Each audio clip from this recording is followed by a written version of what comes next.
السلام علیکم ورحمۃ اللہ وبرکاتہ۔ بسم اللہ الرحمن الرحیم۔ کفر و شرک کا بیان۔ مسئلہ: ایک شخص نے اپنے قرض دار سے کہا کہ میرے روپیے دنیا میں دے دے، قیامت میں روپیہ نہ ہوگا۔ اس نے کہا کہ اچھا 10 روپیے اور دے دو، اس دنیا میں لے لینا، یا میں تمہیں وہاں دے دوں گا۔ تو وہ اس طرح کہنے سے کافر ہو جائے گا۔ آخرت کے اندر نیکیاں چلے گی، نیکیاں کام آئے گی، روپیہ پیسہ کام نہیں آئے گا۔ اور آخرت کے اندر نیکیاں ہوگی، روپیہ پیسہ نہیں ہوگا۔ ایک آدمی نے کسی کو قرض دیا،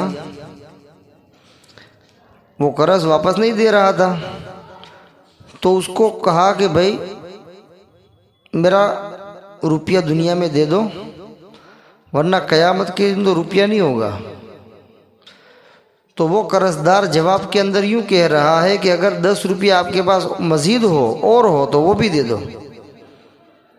یعنی پہلے تو قرض لیا تھا کچھ روپیوں کا، اب 10 روپیے اور دے دو، میں آپ کو اس دنیا میں یعنی آخرت کے اندر دے دوں گا، یا تمہیں وہاں پر مل جائے گا۔ تو اس طرح جواب دینے والا یعنی قرض دار کافر ہو جائے گا، اس لیے کہ آخرت کے اندر روپیہ نہیں ہوگا، نیکیاں ہی نیکیاں ہوگی۔ مسئلہ: کسی نے کہا کہ مجھے حشر سے کیا کام ہے، یا یہ کہا کہ میں قیامت سے نہیں ڈرتا، تو وہ کافر ہو جائے گا۔ حشر یعنی آخرت کی زندگی، قیامت کے بعد جب میدان محشر قائم ہوگا وہ مراد ہے حشر۔ تو مجھے حشر سے کیا مراد، کیا مطلب، مجھے قیامت سے کیا مطلب، میں حشر سے کیا مطلب، میں قیامت سے نہیں ڈرتا ہوں، اس طرح کے الفاظ گئے تو اس طرح کہنے سے کافر ہو جائے گا۔ کیونکہ حشر سے کیا مطلب کا مطلب یہ ہوا کہ وہ حشر کا انکار کر رہا ہے، اور حشر کا انکار کرنے والا کافر ہے، قیامت کا انکار کرنے والا کافر ہے، اس لیے کہ اس کا ثبوت قرآن کے اندر ہے، احادیث کے اندر ہے۔ مسئلہ: کسی نے کہا کہ اس دنیا میں سب سے اچھا رہنا چاہیے، اس دنیا یعنی آخرت میں جو ہوگا سو ہوگا، تو وہ کافر ہو جائے گا۔ اس دنیا میں سب سے اچھا رہنا چاہیے، اب سب سے اچھا رہنے کے لیے اگر حرام کام کا ارتکاب کرنا پڑے، ناجائز چیزوں کا ارتکاب کرنا پڑے تو سب کر لینے کا، یوں آخرت میں جو ہوگا دیکھا جائے گا۔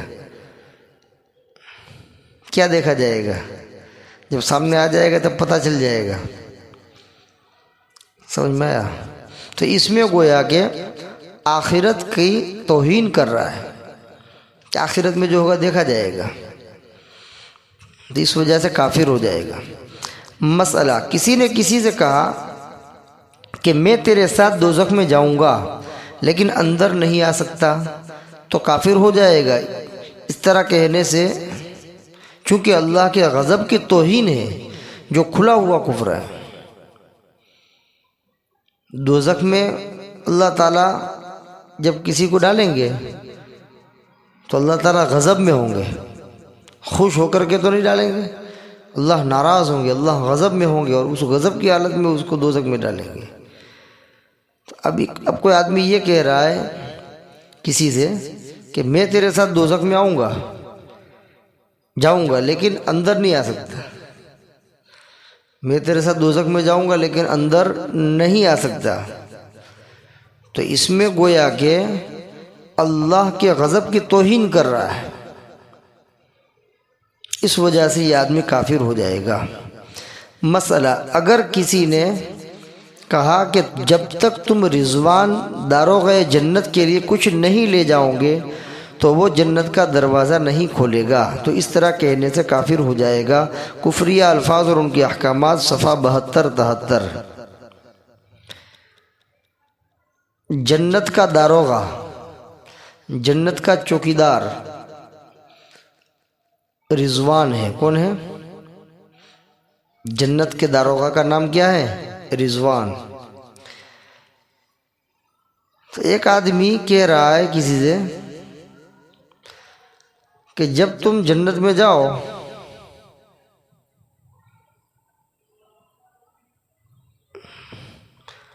تو تم کو اس رضوان کے لیے کچھ نہ کچھ لے جانا پڑے گا، یعنی رشوت دینی پڑے گی. جنت میں جانے کے لیے کس کو؟ رضوان کو رشوت دینی پڑے گی. اگر تم اس کے لیے کچھ بھی نہیں لے جاؤ گے تو وہ تمہارے لیے دروازہ نہیں کھولے گا. یہ کفر ہے. اس طرح کہنے سے آدمی کافر ہو جائے گا. مسئلہ، ایک شخص طرح طرح کی مصیبتوں میں مبتلا ہوا. وہ اس سے گھبرا کر کہنے لگا کہ یا اللہ، تو نے میرا مال بھی لیا، میری اولاد بھی لی، اور ایسا ایسا کیا. تو میرے ساتھ یہ سب کیا کر رہا ہے؟ اور تو نے مجھ سے کیا معاملہ اٹھا رکھا ہے؟ یا اس طرح کے اور جملے بکواسیات کہے تو وہ کافر ہو جائے گا. اللہ تعالیٰ سے شکوہ کر رہا ہے کہ مصیبتوں کے اندر مبتلا کر دیا، پریشانی کے اندر ڈال دیا، مال لے لیا، اولاد لے لی، یہ لے لیا، وہ لے لیا، تو یہ سب کیا کر رہا ہے میرے ساتھ، اور میرے ساتھ یہ کیا معاملہ کر رکھا ہے، اور اس طرح کے دوسرے جملے کے. تو ان چیزوں سے گویا کہ اللہ کو ظالم ٹھہرانا ہوا. وہ اپنی زبان میں یوں کہہ رہا ہے کہ گویا کہ تو ظالم ہے اور تو میرے اوپر ظلم کر رہا ہے، اس وجہ سے تو میری اولاد لے رہا ہے، میرا مال لے رہا ہے، مجھے مصیبتوں کے اندر ڈال رہا ہے، وغیرہ وغیرہ. تو اللہ کی طرف ظلم کی نسبت کرنا یا اللہ کو ظالم کہنا یہ کفر ہے. اس وجہ سے یہ آدمی اس طریقے کے الفاظ کہنے سے کافر ہو جائے گا. مسئلہ، کسی نے ایک شخص سے تعزیت کرتے ہوئے کہا کہ وہ مر گیا لیکن اپنی جان تیرے سپرد کر گیا تو کافر ہو جائے گا. کفریہ الفاظ اور ان کے احکامات، صفحہ 74. کسی کی یہاں انتقال ہوا، ایک آدمی اس کے گھر والوں کے پاس، یعنی مرحوم کے گھر والوں کے وہاں تعزیت کرنے کے لیے گیا. اب تعزیت کے درمیان وہ کہہ رہا ہے کہ مرحوم تو مر گیا لیکن اپنی جان تم کو دے کے گیا ہے، اپنی جان تم کو دے کے گیا ہے، تمہارے حوالے کر کے گیا ہے، تو کافر ہو جائے گا. اس لیے کہ ایک مرتبہ جو آدمی دنیا سے چلا گیا وہ واپس نہیں آ سکتا ہے. نہ وہ اپنا جسم واپس لا سکتا ہے، نہ اپنی روح واپس لا سکتا ہے. اور کسی دوسرے آدمی کو جان دے کر کے گیا، یہ تو غیروں کا عقیدہ ہے. سمجھ میں آیا؟ یہ تو غیروں کا عقیدہ ہے، اسلام کا عقیدہ نہیں ہے. ایک مرتبہ آدمی دنیا سے چلا گیا، وہ ختم ہو گیا، اس کی روح بھی چلی گئی اور اس کے جسم بھی چلا گیا. اب دنیا کے اندر واپس وہ آ گیا یا کسی کو اپنی جان دے کر کے چلا گیا، یہ سب باتیں کفر ہیں. لہذا اگر کوئی آدمی ایسا عقیدہ رکھتا ہے یا اس طرح کہتا ہے کہ وہ مرحوم مر گیا لیکن اپنی جان تیرے سپرد کر گیا تو کافر ہوگا.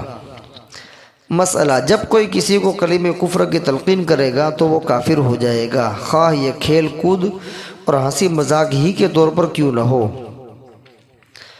کسی کو کفر کی تلقین کر رہا ہے، کسی کو سمجھا رہا ہے کہ تو کافر ہو جا، اس طرح کہہ رہا ہے، تو وہ تلقین کرنے والا، کسی کو کفر کی دعوت دینے والا، وہ خود کافر ہو جائے گا.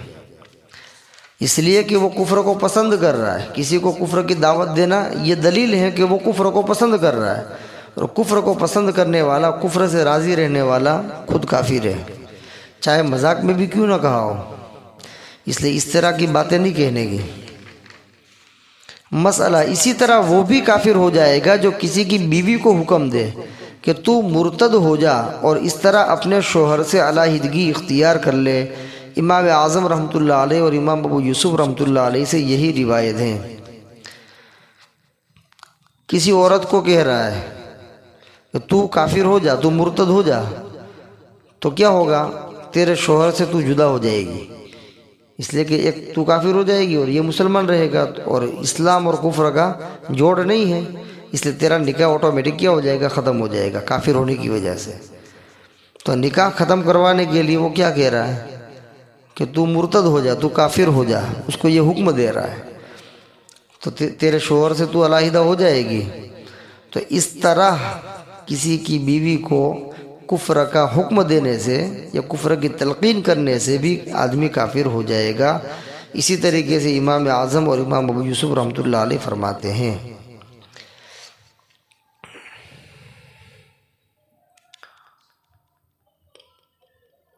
اللہ تبارک و تعالی عمل کی توفیق عطا فرمائے اور اس طرح کے بیہودہ الفاظ، کفریہ الفاظ، شرکیہ الفاظ سے پوری امت مسلمہ کی حفاظت فرمائے۔ وما علینا الا البلاغ۔ السلام علیکم ورحمۃ اللہ وبرکاتہ۔